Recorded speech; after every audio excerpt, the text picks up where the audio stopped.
ngi doon def fi ay opération pour yokk kaaraange zone bu nekk côté Niassia ak forêt bu àllu Toubacouta bi foo xamante ne Samba booy dañ fi doon dogal ay nit di leen gaañ di leen dóor voilà donc depuis cette période là mat na léegi ñaari semaine léegi mun nañ wax ne vraiment kaaraange am na ci zone boobu ñu doon liggéey fan yi yëpp passé te voilà sur le terrain am nañu ay gain territorial bu baax xamante ne vraiment léegi restauré nañu autorité état mun nañ wax ne léegi population yi mun nañ dellu ci seen ci zone yooyu mun a def seen liggéey te du ñu am benn jafe-jafe ci biir àll bi. voilà donc zone yi ñu jot a jël moom mooy côté est bi la moom mooy Badem ak Bagam mu nekk base militaire bu mag bu MFDC bu nekkoon wati frontière bi ak Guinée-Bissau côté ouest moom mooy poste yu nekkoon côté Basséré Elliott Ainga ak seen base bu mag bu ñu doon tuddee Dina donc ci base yooyu yëpp léegi teg nañ ci tànk te danañ ci ubbi ay poste militaire yu am maanaam xamante ne vraiment du voilà Samba boobu duñu mën a dugg suñu territoire duñu sol.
dikkati nañ dal leen ak jàmm ci groupe Média du Sud yéen ñi teewlu ci suñu ay plateforme naka noonu itam ci suñu fréquence 89.3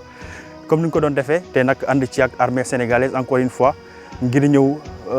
xool fi nga xamante ne nag moo di ay bërëb yi nga xamante ne ay nit yoroon ay gànnaay ñoo fa dëkkoon seen lim ma nga toll ci juróom ci ay base rebelle tey armée sénégalaise si seen jàmbaarte wanete nañ seen bopp ba daal di conquérir base yi ni mel tey jii ñu ngi ànd ak yéen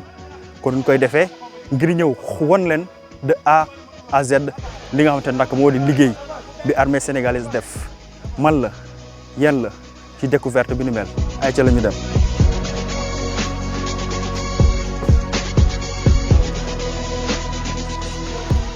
dañu nekkoon fii ci ak suñu yeneen naataango yi pas pour assurer sécurisation secteur sud zone militaire numéro 6. donc pour ñun il fallait que ñu suñu mission mooy ñu jël base Badem ak Bagam te en même temps ñu assurer sécurité parce que axe yu bëri dañ leen a yàqoon ak ay mines MFDC da ci defoon ay mines looloo taxoon population yi mënatuñ ko woon utiliser donc axe yooyu tëju donc il fallait que ñu tijji ko n'est-ce pas pour permettre population yi bu ñu dellusee seen kër ñu mën a utiliser ces mêmes axes parce que moom moo leen doon permettre vraiment ñuy écouler seen production. voilà bi loolu weesoo la ñu entamé vraiment suñu phase majeure bi nekkoon dem jël base Bagam. base Bagam mu ngi nekk ci booru frontière bi presque à 200 mètres de la frontière donc base bu mag la boo xamante ni dafa am fukk ak juróomu bunker yoo xamante ni vraiment dañ leen étaler dans la profondeur donc pour jëloon ko xaw na jafetul parce que voilà dafa nekkoon ci foo xamante ni dafa nakari woon jot voilà donc dem nañ ba jël ko malgré que amoon na benn résistance mais quand même acculé nañ ennemi bi ba mu daw bàyyi fa matériel bu takku boo xamante ni dafa dem ci ay arme yu calibre yu mag ay B10 ak ay roquettes RPG am na ay mines am na ay grenades défensives am na aussi ak ay munitions yu bëri yu calibre 762 yoo xamante ni amatuñu woon jotu yóbbaale ko dañ ko fa bàyyi lu bëri donc yooyu yëpp voilà détruire nañ ko te bàyyi nañ fa aussi matériel international bu bëri loolu moo leen doon permettre aussi ñuy dund ci àll bi ak ay vélo yi leen doon permettre ñuy yóbbu seen matériel yi ñu def seen course yi ak ay documents secrets yoo xamante ni voilà jël nañ ko jox ko kilifa yi ko war a jël vraiment documents secrets yu takku yoo xamante ni aussi dañ daw bàyyi ko sur le terrain waaw donc voilà comme ni ma ko waxee ñoom dañu def benn zone boo xamante ni dañ fexe woon ba kenn mënu fa dem non seulement dañ ko miné ba pare dañ tere woon nit ñi di fa dem donc il fallait que ñu dem récupérer zone yooyu voilà pour mën a permettre population yi bu ñu dellusee ñu mën a utiliser piste yooyu parce que moom moo leen doon permettre aussi ñuy écouler seen i produits voilà donc bi ñu paree ci loolu nag la ñu ñëw basculer fii ci Fuseau Ouest mooy bu GTA Alpha voilà pour nekk seen ginnaaw jàppale leen aussi ci même liggéey ñun bi ñu doon def ci Fuseau bële ñoom moom la ñuy def fii donc moo ñu permettre ñu dem ba base bi nekk Bougnac voilà donc ñun dañu nekkoon ci ginnaaw seen ginnaaw en soutien.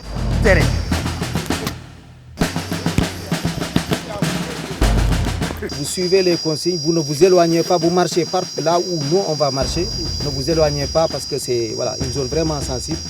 Voilà, le risque mine est très élevé et les possibilités d'attaque également sont très élevées. Donc voilà, en cas d'attaque, restez groupés et allez vers les véhicules. N'allez pas dans le sens contraire parce que vous pouvez aller vers une direction dangereuse.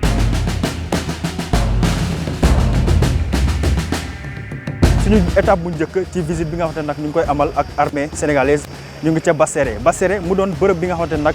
jàppoon nañ ay woy fipp ñoo fi nekkoon armée ci seen opération de sécurisation bi nga xamante ñu ngi koy amal nangu nañ bërëb bi ni mel liñ fi fekk nag ci ay jumtukaay bëri na lool ñu teewlu ci yaatal yi.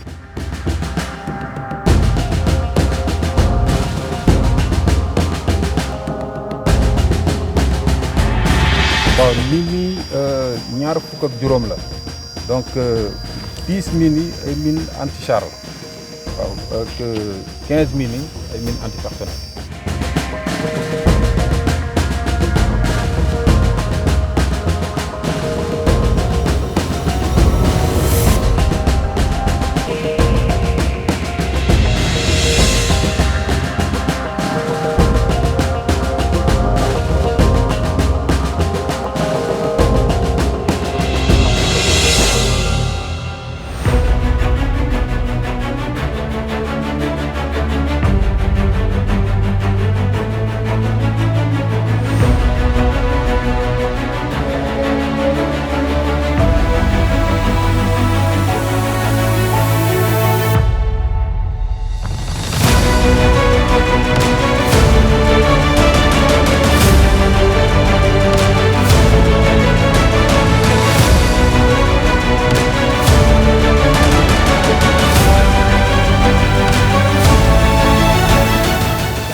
ñu ngi toujours ci opération bi ni mel bi la yoon nag ñu ngi ci beneen base rebelle bi nga xamante ne nag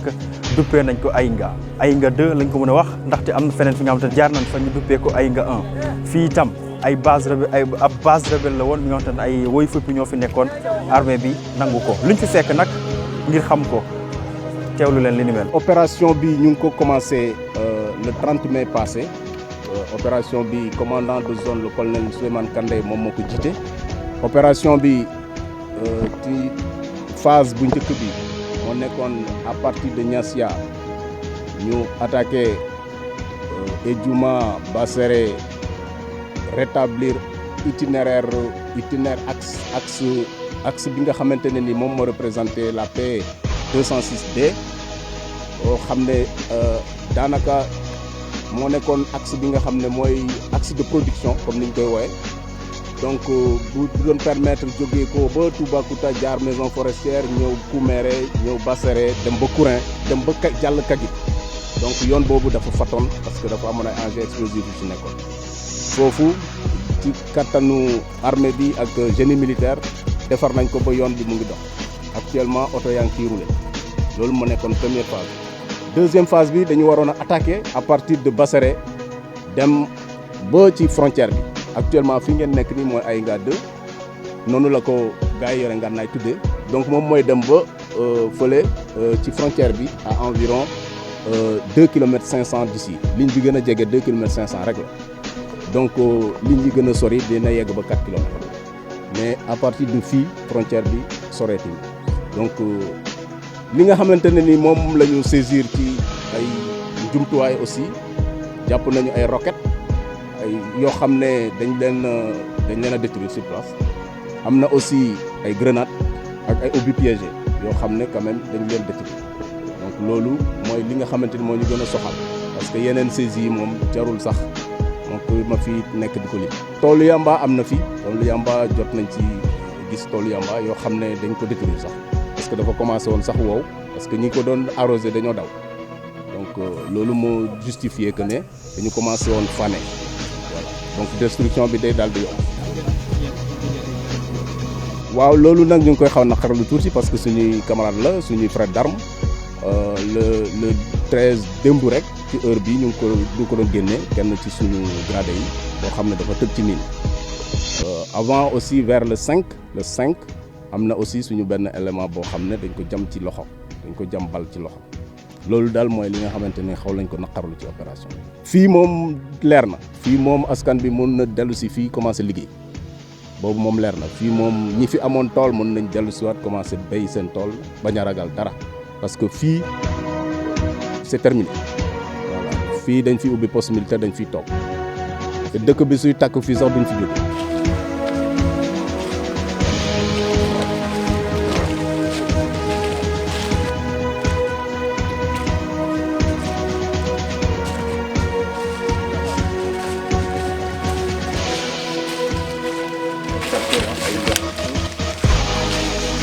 Ici, en fait, c'était carrément domicile des gens en armes. Il y a même les rangeuses. Ils ont laissé ici leur père de rangeuses.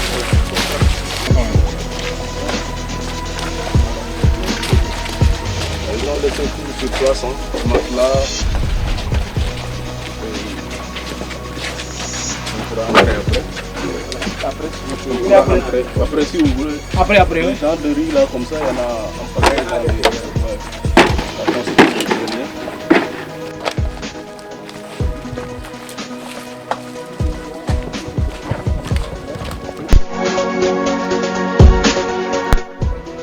Qui ont créé ces emplacements? Ça, c'est eux qui ont créé ça. Ça, c'est des emplacements. Ça, c'est pour eux. Ça, c'est eux qui ont créé ça, ouais. La piste là, ça vous conduit directement à Bagam. Voilà. Ça sort pour aller à Bagam. Il y a une autre piste qui va faire comme ça. Forcément, ça va créer un nœud devant. Donc, cette route-là va à Bagam. Il y a aussi une autre piste comme ça sur le PO de Bougnac. Voilà, on va voir ça. Voilà, ici, vous avez des non, mais des emplacements de combat, oui. Tout autour des cases, c'est des emplacements de combat. Où ils laissent de temps en temps une tenue treillie, une paire de rangeuses. Vous verrez vous-même. Voilà. Exactement. Les noix d'anacarde, il y en a ici. Ça, c'est la chose à mieux. Les noix d'anacarde, c'est par sac. Hein. Et le riz brut là, le grenier de riz brut, ça c'est... C'était leur genre espace vie, hein. Ils ont abandonné. Faire de rentiers qu'ils ont abandonné ici. Et si vous voyez au fond là-bas, c'est la piste dont je parle. La piste qui continue, qui rejoint l'autre. Voilà. Ici c'était un espace vie quoi.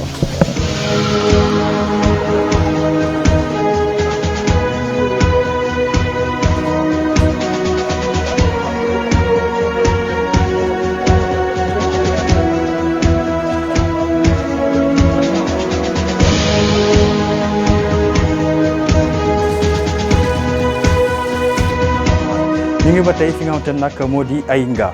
2 di ab base rebelle bi nga xamante ne nag armée sénégalaise teg na ko loxo ci biir dëkkuwaay bii ñu nekk boo xoolee li nga xam ni ay famille ñoo fi nekk mooy firnde ni ki woy fipp yooyee dekkuñu fi ñoom kese ak seen ay njaboot lañ fi nekk dégg ngeen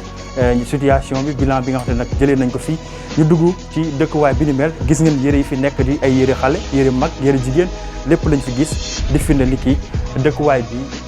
dëkkuwaay bu wuyoo tuuram la ci ñi nga xamante nag ñoom ñoo fi dekkoon waaye tey jii armée sénégalaise si njàmbaarteem nangu na base yi ni mel nee nañ buñ sukkandikoo ci seen kàddu résistance bëri woon na waaye tey jii ñi nga xamante nag ñooy woy fipp yooyee daw nañ dellu ginnaaw loolee lañ nemmeeku yeneen gis ay sac nga xamante nag ñoom ñoo ko doon jëfandikoo ay sac de voyage ay yére yi nga xamante nag lépp lan nañ ñu ngi fi yeneen koy gisandoo ay tubéy ay rajo yi ñëw sandi li ni mel di firnde ni diini yi nga xamante ne fa la nekk dëkkuwaay la pour ñeneen.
Sergent Ibrahim Koli, chef de piquet d'honneur. À votre nom, colonel.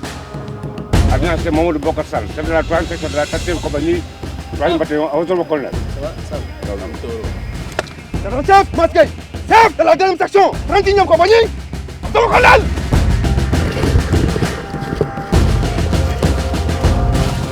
C'est vraiment la direction la plus dangereuse, en tout cas pour nous, parce que c'est là où on a eu... à partir d'ici, on ne peut pas vous dire là c'est miné, là c'est pas miné, personne ne peut vous dire ça. Donc à partir de l'intérieur, c'est là où donc un de nos gradés malheureusement a sauté sur une mine. Il y a une piste qui fait comme ça pour aller à Bagam. Il y a une deuxième piste là où était la Toyota là. Donc c'est cette piste là qui va également à Bagam. Il y a les deux pistes identifiées qui vont rejoindre la base de Bagam. Voilà.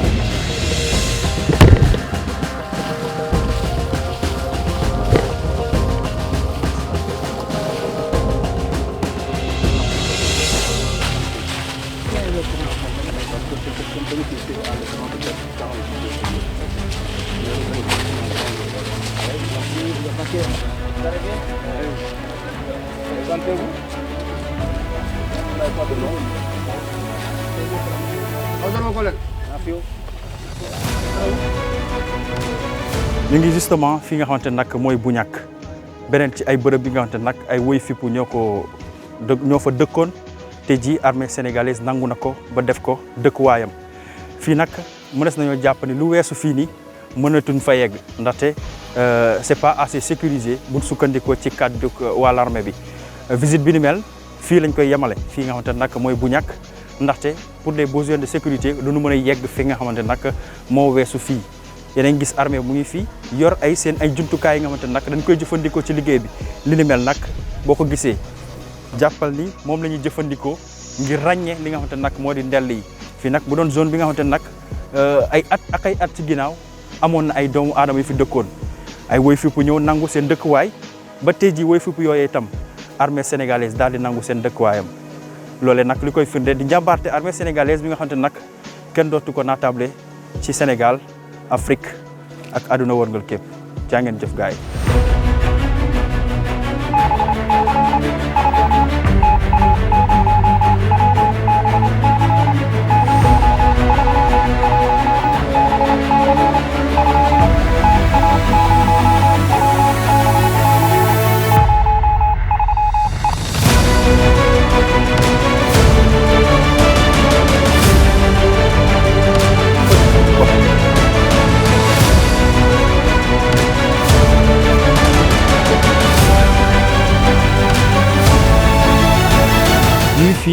fii nga xamante ne nag lañ taxaw yeneen gis ay toolu darkase yu fi nekk mu bëri lool mu doon li nga xamante ne nag fii ci Casamance ku xam Casamance xam solo bi nga xamante ne nag darkase am na ko ñu fi nekkoon amuñu possibilité bay ko ndaxte ñoom sax si boppam ñoo ko fi sanc di ay askan yu fi dëkkoon ñooñee jëlee nañ leen fii ba ñeneen ñoo dëkk fii di ay woy fipp yooyee tey nekkuñ fi buñ sukkandikoo ci cadre armée sénégalaise ñi nga xamante ne ñoo fi dëkkoon am nañ possibilité dellu si ndaxte ñoom ginnaaw bu ñu nanguwee base yi ni mel dañ fi dëkk ngir gunge askan yi nga xamante ne ñoo fi nekkoon ngir ñu mën fi dëkk mën a wëyal seen dund ci anam yi ñu bëggee dund ci anam yi ñu ko yégee leneen li nga xamante ne nag war nañ ko jàpp nag ci opération bi ni mel fii ñu nekk base bu fi nekk buñ sukkandikoo ci ay xibaar ñi nga xamante ne nag ñoo fi amoon jéye bu am ca Boffa Bayotte ñoom seen loxo laalee na ak ñi nga xamante ne nag ay woy fipp la te ñu dëkkoon fii Boffa Bayotte ñu fa ñàkk seen bakkan ci ay ndaw bëri na lool ñu jàpp ni ñu def li ni mel fii la ñu bàyyeekoo tey jii fii ñu nekk armée sénégalaise nangu na ko dina ko occuper dina ko sécuriser.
yéen ñi nga xamante ne nag yéen ñu doon déglu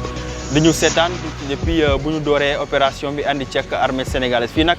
la ñuy ndar keppee mbir ya waaye laataa ñu koy ndar keppee dañuy jox kaddu gi kenn si suñu ay naataango di Mouhamed Tidiane Ndiaye doon taskatu xabaar nekk ca APS mu amal ab ñàngat ci li nga xamante nag def nañ ko ci suba si ba fu ñu toll nii Mouhamed Tidiane Ndiaye maa ngi lay nuyu di la masawu coono. waaw Da Silva yow tamit maa ngi lay nuyu di lay fay di lay mastawu coono gis nañ àll bi nu meloon c'était pas évident moo tax ba ñu yegsee ba fii ñëpp dañ ne ouf de soulagement. alhamdulilah yegsi nañ ci jàmm fii nga xamante nag moo di commune zone fu ñu taxaw di commandement de la zone militaire numéro 5 te Souleymane Kandé ko jiite Mouhamed Tidiane Ndiaye ban jàngat nga am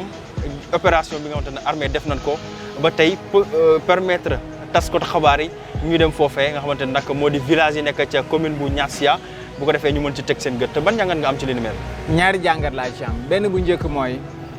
crise Casamance dafa bëri ñi nga xam ne ñu ngi ci média yi di ci wax mais en réalité amuñ la photographie réelle du moment xamaguñ naka la demee léegi nag bu armée jëlee ay dispositions jox le feu vert sécuritaire journaliste ne leen nañ dem loolu booba en tant que journaliste da ngay sawar a dem si terrain bi en tant que observateur ngay xam lu xew da ngay am dégg fii ay Ehinga di dégg ay Buñag di dégg ay Badem di dégg ay Burka Patat di dégg yooyu yëpp xamoo ko mosoo fa dem mais nga dem bañ la base bi fii la diw nekkoon nga dégg ay grand nom de combattants ñu ne base bi fii la nekkoon nga taxaw fa fekk ko fa fekkatoo fa gars yi fekk nañ fiy dundee depuis 1982 ba léegi loolu dafay doon loo xam ne en tant que journaliste nga ci teg sa bët du koy dund c'est un moment unique boo xam ne ñun dund nañ ko loolu jàngat la beneen bi loolu njëkkoon nañ ko def au mois de février Da Silva boo fàttee ñu demoon côté Sikun côté Mbissine bi nga gis ne foofu tamit noonu la demee woon muy front sud bi yëpp ñu neutraliser base yooyu armée bi def ko tey ji lu desoon ci la partie sud du territoire Casamance en tout cas au niveau de la base et moyenne Casamance yooyu yëpp mu jeex tàkk ba tey ji ba ñu laajee Souleymane Kandé le commandant ñu ne ko yan base ñoo fi des mu ne ñoo partie sud de Casamance amatul benn base ba fi résister ma ne ko Kassolol alors xam nga ñëpp dañ naan Kassolol parce que foofu la César nekk ainsi de suite mu ne ma Kassolol c'est le nom d'un village bissau-guinéen. Ce n'est pas une base rebelle qui se situe sur le territoire sénégalais, mais il est de l'autre côté de la frontière. Pour vous dire que ça a été une zone dépolluée, nga xam ne combattant nekkatul fii sinon ay base satellite yoo xam ne commencé na fi te armée bi téye na ko à l'œuf loolu nag boo doonee journaliste ñun jëloon ay jeunes reporters man yow Da Silva ak ñeneen ñu teewee loolu dafay doon loo xam ne dafay marquer sa esprit parce que bañ nekkee xale nekk CM wala ñu nekk fa yaa ngi dem dégg Bondanda daan dégg Madina Mankagne di koy dégg de loin tey nga ñëw ba fii nag yow nga vivre le moment nga gis génie civil bi ñuy tracé yoon bi nga gis commando yi nga gis bataillon infanterie bu Kaolack nga gis ñoom colonel Boucal ñoom Jogay Sène nga gis gars yi nga xam ne ay vrai jàmbaar lañ beneen message mooy da nga gis ay militaires yoo xam ne foofu ñu nekk imagine foofu nu mu lëndëmee si bëccëg gi imagine mu taw ñu ngi si hivernage imagine mu lëndëm amul courant amul dara militaires yaa ngi foofu ñu ngi c'est des vrais jàmbaar bu fekkee am nañu mérito la terme jàmbaar ce sont eux qui sont dans la brousse casamançaise ce sont des Faticois des Kaolackois des Matomois des Ziguinchorois qui sont là-bas ñu ngi foofu peut-être seen salaire kenn xamul nu mu demee seen prime de risque kenn xamul nu mu demee parce que amuñu syndicat kenn amul droit wax boo leen laajoon sax yan condition nga dugg mënuñ ñemewuñ la koo wax ñooñu il faut que état bi bàyyi leen xel beneen jàngat mooy zone yooyu yëpp gis nga ko c'est des zones extrêmement riches c'est des zones fruitières bëri ay fruits yi bëri lu nekk mais ay miin fa ay lu nekkam fa parce que nag combattants yi defuñ parce que bu ñu dem installé dañuy installé ci zone yu riche yooyu nga xam ne lu nekkam fa parce que loolu mooy doon seen vache laitière loolu nag c'est toute une économie boo xam ne dafa nekkoon ci zone de non droit léegi nag économie bu ñu xam ne dañ koy verser dans l'économie de Ziguinchor normalement avec l'agropole bu ñu defee la conjugaison de tout ça dañuy xam ne am na une plus-value économique boo xam ne dans la carte économique de Ziguinchor dans la carte économique du Sénégal loolu war na ci yokk Ziguinchor redevient véritablement ce Ziguinchor luuma de Kagit la marchandise de Kagit sous-région bi moo doon marchandise bu gënoon ci Kagit parce que marché sous-régional la Guinée-Bissau est à côté léegi loolu yëpp nag bu ñu ko jëlee loolu lu am solo la nous pensons que yëngu-yëngu yi ñu dégg dernièrement nañ espérer que rek ne ce sont les derniers palpitements ou bien les dernières palpitations d'une poule déjà morte déjà égorgée Da Silva. Très bien, vivement que ce souhait soit exaucé. Donc c'était Mouhamed Tidiane Ndiaye avec kii moom mi nga xamante ne nag moom lañ doon tëj li nga xamante ne nag moo di jotaay yéen ñi nga xamante ne nag yéen ñu doon seetaan depuis suba si ba fu ñu toll nii ñu ngi leen di jaajëfal bu baax a baax di fàttali ñu nga jógee fi nga xamante ne nag moo di Niassia foofu lu toll nag ci juróom ci ay base rebelle armée bi nangu na ko ci base yooyu ne mënees nañ ci fekk ay ressources yu bëree bëri ay toolu dar xase ñu fa gis ay mines yi nga xamante ne nag fekk nañ leen foofu ak yeneen mbir yi nga xamante ne nag amuñu possibilité technique suñu gët mu doon li nga xamante ne nag armée sénégalaise moo ko ci won njàmbaarteem fii la ñuy jaar di tàggatoo ak yéen di leen dig daje yeneen jotaay yi nga xamante ne nag daañu ko amal ak yéen ànd ci ak sunu caméraman Djili Mbaye Diédhiou RDR Gomis ci logistique bi ci kaddu gi Ansoumana Da Silva lay wuyoo jàmm ak jàmm ci yéen ba beneen yoon jaa ngeen jëf